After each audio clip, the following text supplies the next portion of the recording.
I'm Abby Kinney, and you are listening to Upzoned. Hello, everyone. Welcome back to another episode of Upzoned, a show where we take a big story from the news that touches the strong towns conversation and we upzone it. We talk about it in depth. I'm Abby Kinney. I'm an urban planner in Kansas City, and joining me today is my friend Chuck Marohn, founder of Strong Towns. Hello, Chuck. Welcome back to the program. Hey, Abby. Thanks so much. It's nice to be here with you. Yeah, it's great to see you. I'm excited about this article today because it was actually recommended by Rachel Quedno and is a topic that we don't often talk about. And it is entitled Tackling Rural America's Hidden Homeless Crisis. This was published in the Daily Yonder by Taylor Sisk and Jan Patelski. So, according to the article, the rate of homelessness and housing insecurity over the past 2 years increased by almost 6% in rural communities compared with the less than 0.5% increase nationwide. Rural homelessness, according to the authors, tends to be more hidden than what is seen in larger metropolitan areas in this context. It is expressed through housing insecurity, couch surfing, and even roommate arrangements. And rural housing or rural areas cannot necessarily even dream of building themselves out of this problem. Wages are often stagnant, and the cost to construct new buildings is higher than what most people can afford. While large scale developers in urban areas will benefit from economies of scale to decrease the cost per unit of housing, rural areas tend to really not see large scale development in those areas, and what gets built can tend to be more expensive. So the article shares examples of how some communities have risen to this challenge, and a few examples of really temporary housing arrangements that are being implemented. Organizations like United Community Action Network in Oregon operate temporary housing shelters that provide air conditioning, heat, a place to store personal items, and a shared kitchen facility. They are currently expanding their facility by renovating a nearby building, and that's going to include an additional 30 beds, which will really just make a dent in their current wait list of 136 people. Over in Kentucky, the Kentucky River Community Care Organization has worked to combine resources from 8 counties to execute what they call big city type projects to provide housing for people with mental and behavioral health issues. So, really, a different approach to what we're seeing in Oregon. But really, according to the article, the extreme housing shortage and shortage of affordable housing is the primary source of homelessness. And that's really particular to rural areas, but probably that idea could be applied probably nationwide. They recommend this temporary housing first program to address the lack of new supply that you see in these areas. And there's really this kind of conclusion that I took out of the article, which was the idea that in rural America, homelessness is this very localized, community based problem that can be best solved by local community based organizations. Really, all the organizations are people who are on the ground working with people on a day-to-day basis, and it's really a housing first approach. So I think one of the things that I wanted to ask you about as we start is whether or not Strong Towns has a perspective on the housing first approach, and really an approach to addressing homelessness issues in communities, particularly rural areas. And that's an interesting question because I mean I feel like the logic behind the housing first idea is really sound, right? It's hard to help people in other aspects of their lives when they don't have a house. And you can say, we'll help people get a job. Great. If you don't have a place to go home to at the end of the day, it's really hard to keep that job. We'll help people get other assistance, tuition assistance, job assistance, education assistance, whatever. If you are housing insecure, like a lot of those things become meaningless. I feel like the interesting thing here is really this dichotomy between urban and rural. Yeah. The urban homelessness problem is so, um, I think I don't want to say unavoidable, but like you can't not see it, right? When you visit an urban area, it is there. Even in Minneapolis, St. Paul, where I live, which is extremely cold and difficult. I mean, cold weather places tend to have a different experience with homelessness than warm weather places because it is almost impossible to live when it's 30 below outside, and it kind of changes the dynamics of people living in those places in a way that you can exist in warmer climates um, without a home in a different way. Uh, that being said, even in Minneapolis, St. Paul, in the depths of winter, homelessness is impossible to ignore. I mean, it is very there in a way that when you live in a small town, when you live in a rural area, you don't experience. And I think there's a lot of us who live in smaller places. Mine is a city of 14,000. Um, I think there's a lot of us that would like to believe that we do not have a homeless problem. Mm. Um, but, we have for a long time had a shelter in our city. My wife actually volunteers at it and is going, I think, tonight or tomorrow. Um, and it's always full. I mean, it is, a couple dozen beds and it's always full, and it's full in the depths of winter. Um, and so there's a lot of, there's a lot of it there that doesn't show up in the way it does in urban areas. I think the thing that I would maybe point out that this article touches on, but doesn't get real deep in, is the truly small cities. There is really nothing in place to help people beyond just the generosity of neighbors and friends and community. Um, and sometimes that is great. Sometimes that is beautiful, but oftentimes it's just not. It's just not enough.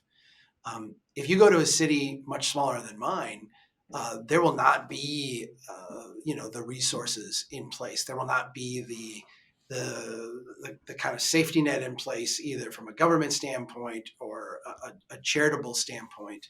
Um, to address these things at scale. And so in rural areas, you already have a poverty problem. Um, and housing affordability, like in my city, is never really been a problem of high housing prices, although there's some places where that's an issue. But housing affordability in my city has always been about poor people. Like people are too impoverished to afford even poor homes. When you go to cities a lot smaller and a lot more rural than mine, that gets magnified to a large degree. And we see a lot of people who live in trailer houses and live in storage sheds and live in very substandard types of housing that, in urban areas wouldn't even Yeah. exist or wouldn't be allowed. And then we see a layer of people who can't even get into those types of things.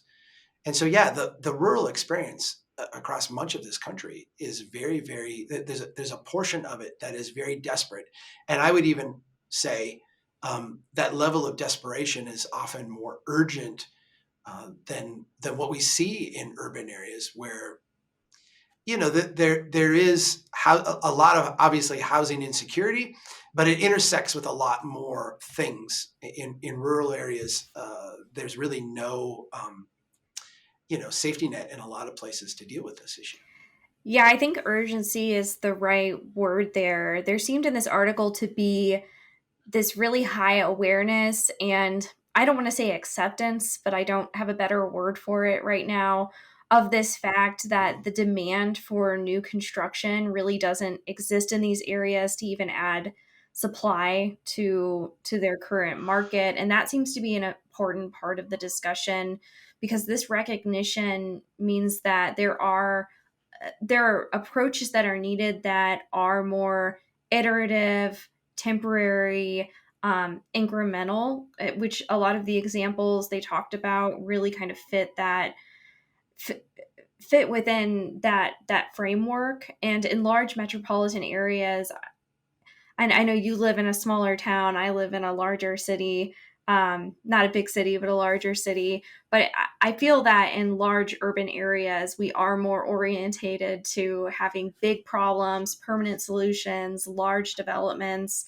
And that's kind of the perspective that is put onto the homelessness issue, that we're going to have some big program that is going to, solve the problem. And even if these don't solve the problem, there seems to be a different expectation of how this is addressed. Whereas in this article, it's very much oriented around people on the ground, nonprofit organizations. It seems to be a lot less anonymous than how you might think of these organizations and how they interact with communities, maybe in larger cities. Although I don't know if that's truly the case.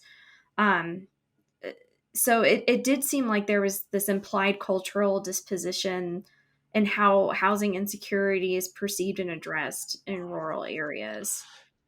Can I say it in a different Yeah. way? And I fear that this will make some people angry. And so I'm going to preface it by saying I run a nonprofit organization. I draw a salary from that.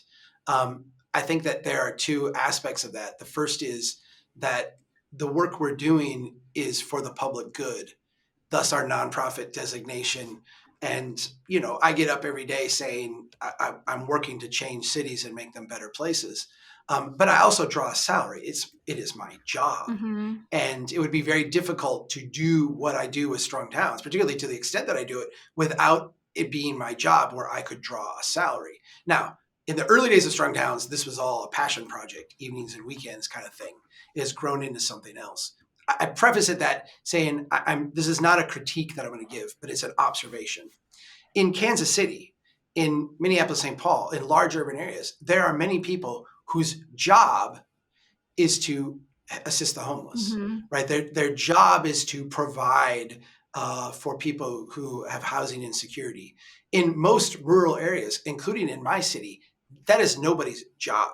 Nobody has that job. So here in Brainerd, my hometown, there's a group that was affiliated with a bunch of local churches Yeah. that got together and said, we are going to house homeless people in churches on a rotating basis. So Monday night is this Lutheran church over here, and Tuesday night's the Methodist church, and Wednesday night's the Catholic church. Over time, that grew and expanded now to where this group actually rents a space and has purchased cots or gotten cots donated and all this and put in.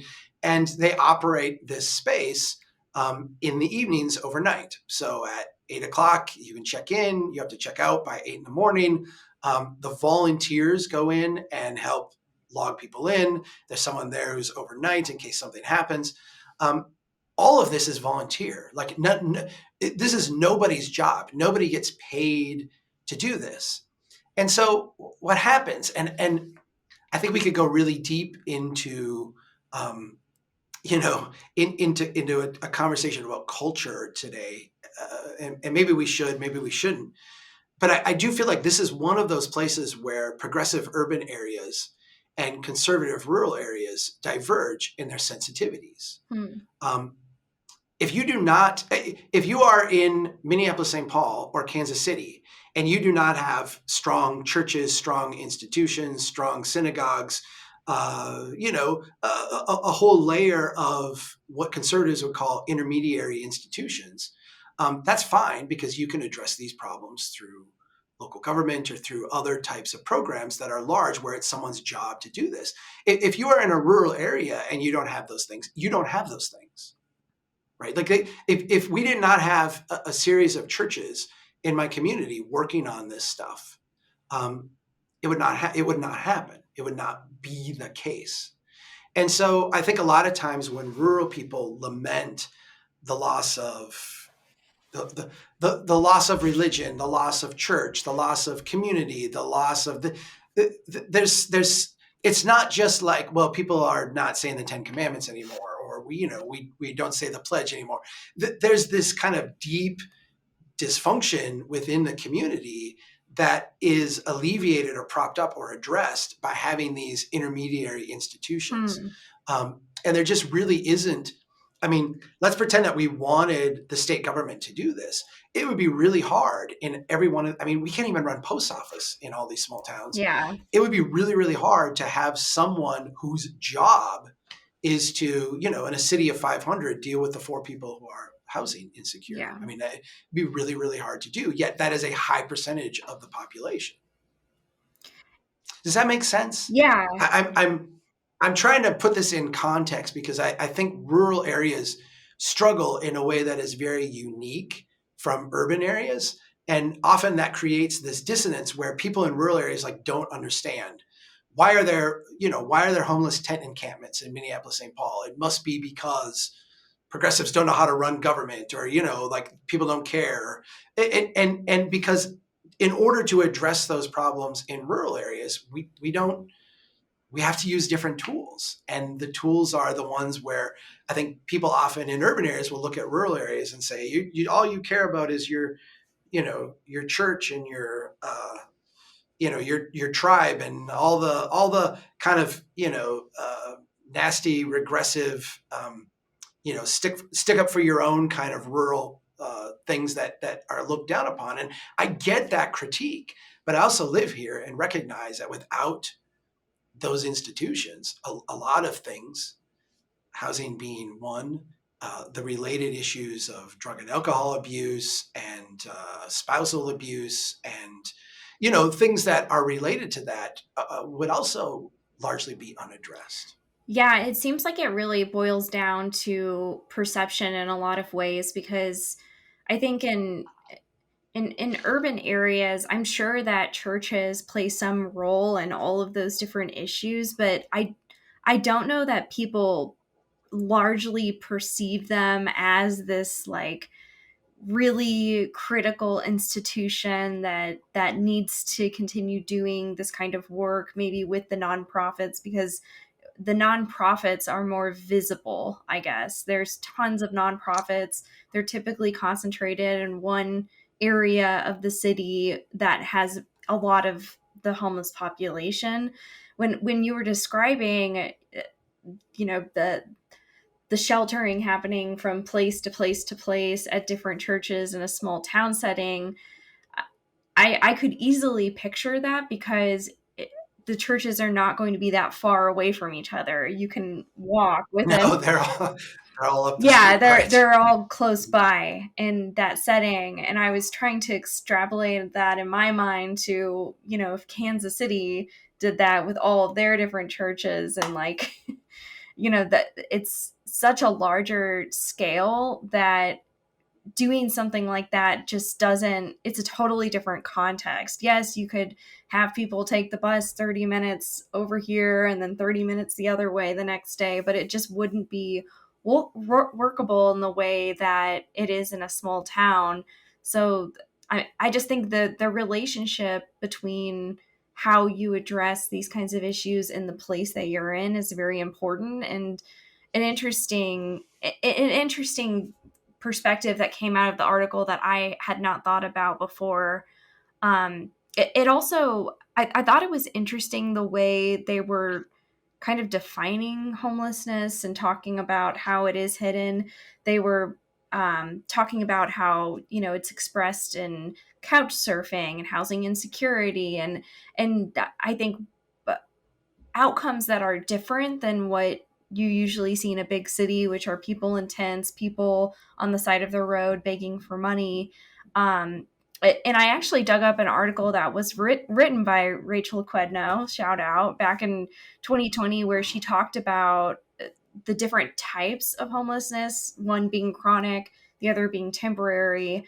And this article did seem to dip in that to discussion without really teasing out the differences between the two, which I feel like it's kind of important because the interventions that they discuss seems to be more aligned with, they talk about housing first. It's like, meeting people where they're at as they're becoming housing insecure or couch surfing, or which is very different than I think the other end of the spectrum, which is long-term housing facilities where robust services are available, whether that's for like physical or mental health issues.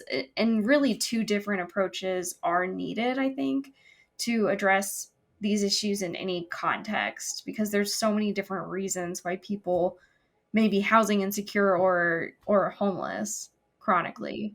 Yeah.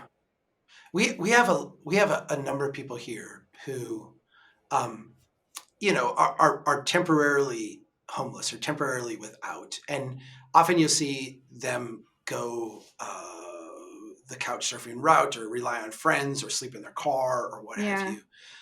I do know that some of the churches around here offer, in a sense, temporary living places, and these are often filled up by people who um, and let me give what I see as the most common example.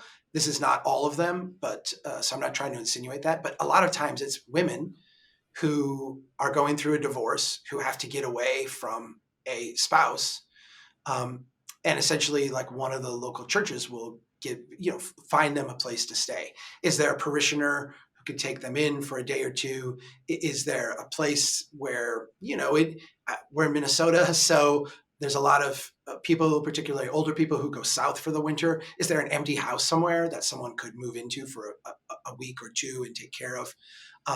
Where someone can keep an eye on it, that kind of thing. And there's a network of people here amongst the churches, and I'm speaking because this is a network I know. I'm sure there are other people doing other things, but they all tend to interact with the church network in some way, not be like wholly secular. Um, and people will be brought in, and often if it is a woman in a divorce situation or a tense marital situation, they're almost like sequestered, like hidden, right? Like, we're gonna keep you safe Yeah. It's like a here, along with supervised. giving you and your yeah, along with giving you some shelter. Um, but there are people who have the long term issue too, and I do think for us they tend to be people who move on because it's almost impossible here to be long term housing insecure.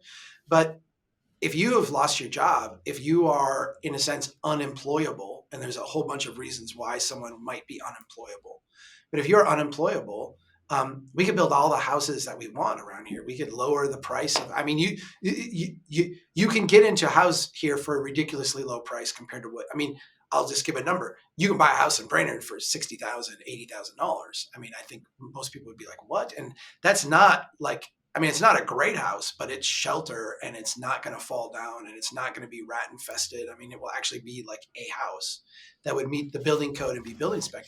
Um, for people who are chronically, homeless, it doesn't matter how low that price is, that they're not going to be able to get into it. They're not going to be able to get the mortgage, get the loan, get it secured, hold a job, all that. There's other things. And so I think if we want to acknowledge that and want that group of people to be part of our community, we do have to find a way to get beyond the temporary shelter, the temporary thing, and get a path to getting them in something that would then allow them to address the other issues in their lives, whether that be an alcohol drug addiction, whether that be difficulty holding and sustaining a job, whether that is a bad credit history, whatever that is, and start rectifying those things. But again, in rural areas, that is all done in this layer of what I think we would think of as like a private charitable thing, with perhaps with some public social backing in key places and key points.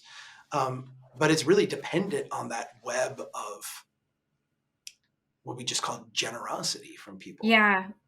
You know, Yeah, because that type of but chronic homelessness is the approach that is needed is more of an institutional caregiver situation, whether that is yeah, um, just a supervised housing kind of facility or something that is more robust and has long term, people on site available to help people if they're disabled or have some kind of mental condition.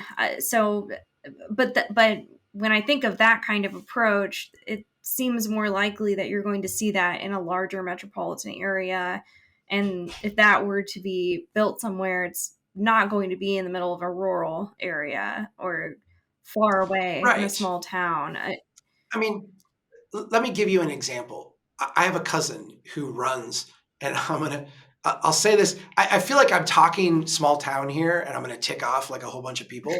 What else is But new? yeah, I know. I just, the way we talk about things would be different. She runs drunk houses, is what we call them, and she calls it that.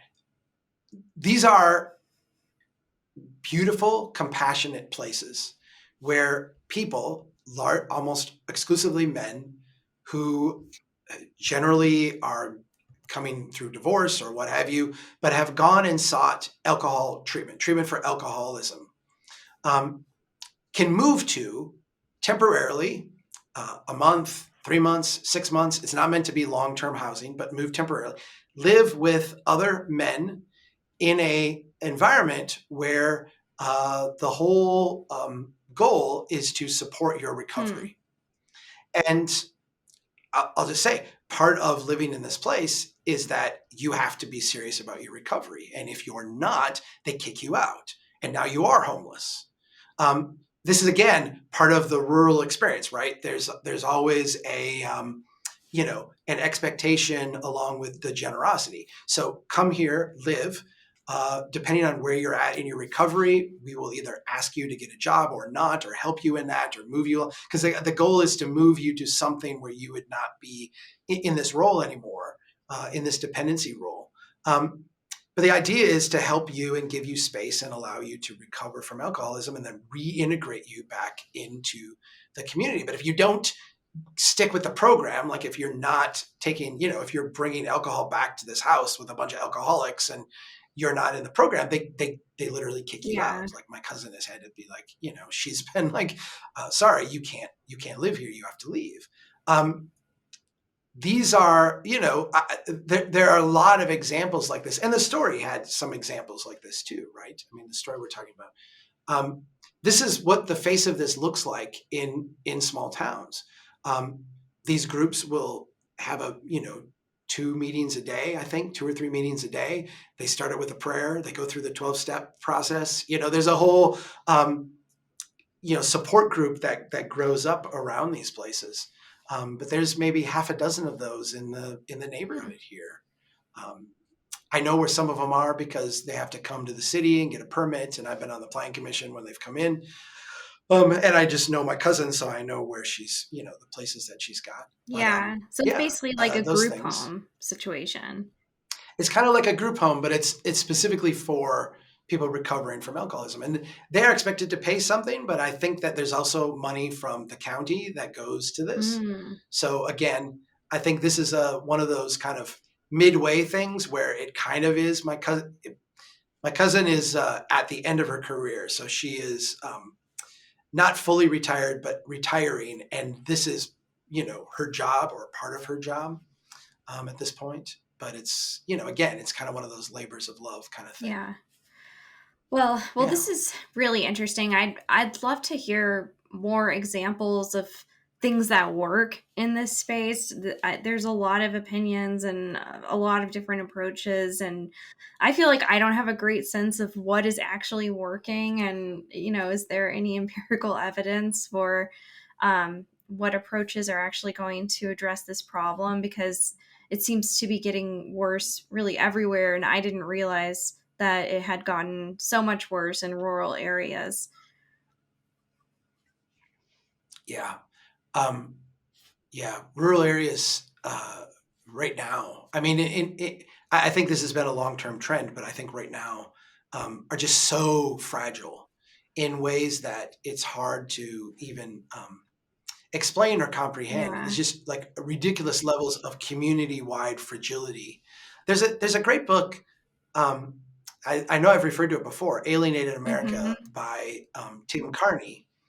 And in that book, he examines Republican districts, so districts that voted for Trump in the 2016 election, but ones that voted for Trump and not for someone else in the Republican primary. And he found this huge divergence. The ones that voted for Trump tended to be the alienated places, the places without community, without like the depth of those intermediary institutions. And they had higher rates of crime, higher rates of drug abuse, higher rates of social isolation. Um, they reported as often being Christian, but they never went to church. So there was a affiliation, maybe spiritually, but not human connection wise. If you went to the districts that voted for someone other than Trump in the primary, um, you saw the opposite. You saw high school attendance, high attendance at community events, high levels of church attendance, basically these intermediary institutions that bring people together as a community and then help them, by extension, solve these problems and address these things Hmm. together, were much, much stronger. And that showed up in the way that they voted. They voted for candidates that were, um, less alienating and more socially, encouraging social cohesion, is how I would put it. Yeah. Um, I feel like there's an answer in there for people who are trying to understand the fragility of rural America and how we strengthen them. I feel like there's an answer in that book. Yeah, and I think that that very much relates to this article and some of the examples that the authors went Yeah, through and how they were really addressing this on the ground in kind of a grassroots sort of way, but also larger programs that were being implemented and pooling resources between multiple counties. So it all kind of seems to relate to the same ideas for sure. yeah, exactly. Well, we'll leave it there today. So, thanks for joining me. Before we finish, it is time for the Down Zone, which is the part of the show where we can share anything we have been reading, watching, listening to, just anything that's been taking up our time these days. So, Chuck, I'll throw it to you for your Down Zone. So last week was our spring break week here, and my kids are both in band. They're in high school. And so they were off in New York City on band tour. My wife and I had our first like vacation with just the two of us for the last 19 years. Like we just don't do that without the kids. So we had a nice time. And then when they got back, we went and looked at colleges, a second follow up visit because the oldest one is trying to make a decision. And she's much like her mom, long, thoughtful, deliberative decision making processes. But I was told last night indirectly that she had made a decision, but hasn't told her mom yet. So she wouldn't tell me until she told her mom. But I'm wearing my sweatshirt today. I don't know if you can see this. You know where she's going. That's very exciting. So, that's a Yeah. spoiler. Um, yeah, I went to the University of Minnesota for my undergrad, and then went back for my graduate Yeah. degree there as well. My wife went to the University of Minnesota, and it now appears that my oldest daughter, and I've tried to be like not pressure her into this. Like I've really said, let's support and find the right place for Yeah. you. Um, After going back now and experiencing it and having some really great conversations with people, I think she's going to go to the University of Minnesota. When does she break the And news officially? well, I believe that mom will know Okay. tonight. And so before this podcast run, mom will know. And then it's just a matter of like grandma and grandpas and all that. And they don't listen to this probably. Maybe they do. Maybe my mom does. Hi, Chuck's mom. Yeah. Hey, mom. Well, that's very So, exciting. so yeah. Yeah. And she met someone from the marching band, and they invited her last week when we went down. They invited her to come early, and they showed her where the marching band practices, which is in the stadium, in Huntington Bank Stadium. I did not know that. And so dad got to go with, and I'm just blown away because here's their practice studio. Here's all the drums. We got to like bang on drums for a while. And then we got to walk down the tunnel out to the field. And my kids like, so if I'm in the marching band, like I get to, oh yeah, you get to do this with 40,000 plus people in the crowd. And she's like, wow, Yeah. okay, this is wicked. That's so cool. So yeah, so academically I think it's a really good fit for her. And then extracurricular, it kind of feels that way too. So yeah, I mean I didn't realize I would feel this proud about this decision, and I kind of do, Oh, well, you know. you're Yeah. experiencing the opposite of what my my parents are experiencing, because my youngest sister graduates from her college in like a month. So we're about to all be Oh, done. yeah. Yeah. Nice. Yeah. So Well, yeah, it's someone asked me recently about something financial, and I'm like, yeah, I'm. Oh, I remember. It's this group that I'm with, and they're like, I'm spending a lot less money, and I'm like, yeah, me too. And I said, but mine is because I'm freaked out about all the bills that are coming. But yeah, yes. it will be fun. She's done great for herself, and so she's put herself in a really good position to succeed, and it will be fun. Yeah. And you have two children, right? Yeah, yeah. I've Yeah. got another daughter who's a sophomore, and she's got 2 more years at home. And yeah, I'm, the youngest one, the oldest one got to spend 2 years with us before the youngest one came along, and that was amazing. That was so much fun. Um, Now the youngest one's going to get to spend 2 years with us, and she's the one who mom says is a daddy's girl, and I'll own that. So I'm kind of looking forward to a couple years So with she'll that go to too. So Minnesota it'll be for fun. sure. I highly doubt she will, actually. She said I'm going someplace warm, and that's the bottom line. And so, That's we'll good. see. At least she knows Yeah, what she wants. That's great.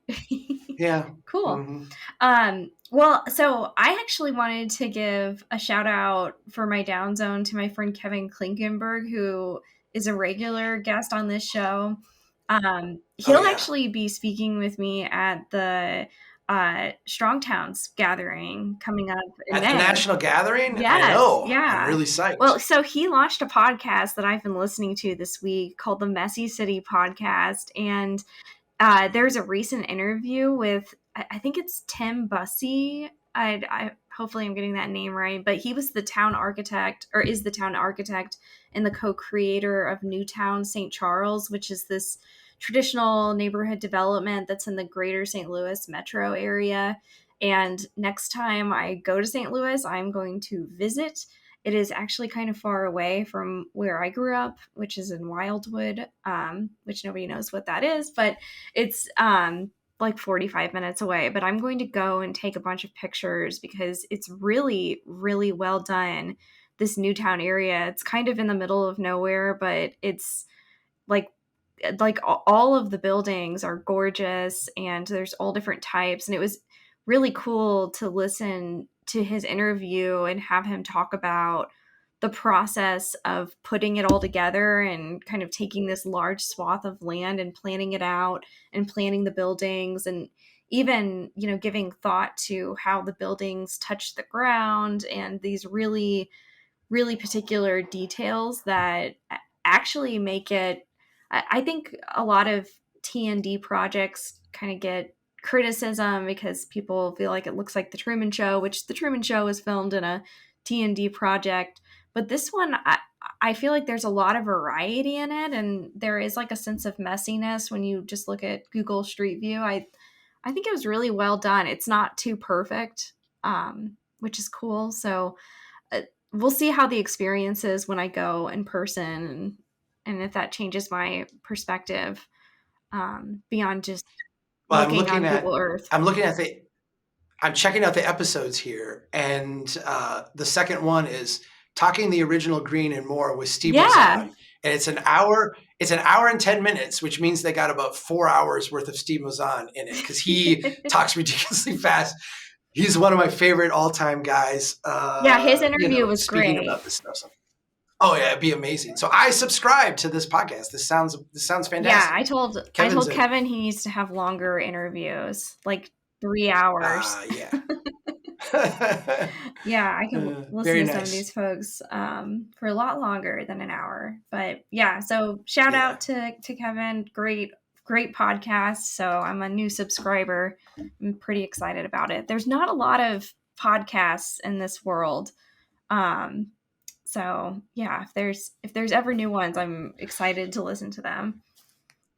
There's a lot of podcasts. There's not a lot of great There's not a podcasts lot in of this great, world. yeah, and this Kevin's is very good. It has some great people Yeah. on it and great interviews. So Well, I'll tell you what else is good. Upzoned when you're on it, Abby. Upzoned is Yeah, fantastic. Upzoned is #1 podcast ever. It is. I'm all in. I'm all in for that. It's better when I'm not here, but it's always good when you're here. So Yes, you're only a guest now, Chuck. You can only I'm a guest now. I'm happy to be a guest. I'm a guest in your world. That's all Yeah, good. it's just we're just all living in my world here. Okay, cool. Well, we'll end it there. Thanks for joining me today, Chuck. Always good to see you. Looking forward to Nice to see learning you. what college your daughter's going to go to. That's super exciting. So, have a Yeah. great Thanks, weekend. Abby. And thanks everyone for listening to another episode of Upzoned. Keep doing what you can to build a strong town. Thanks, Chuck.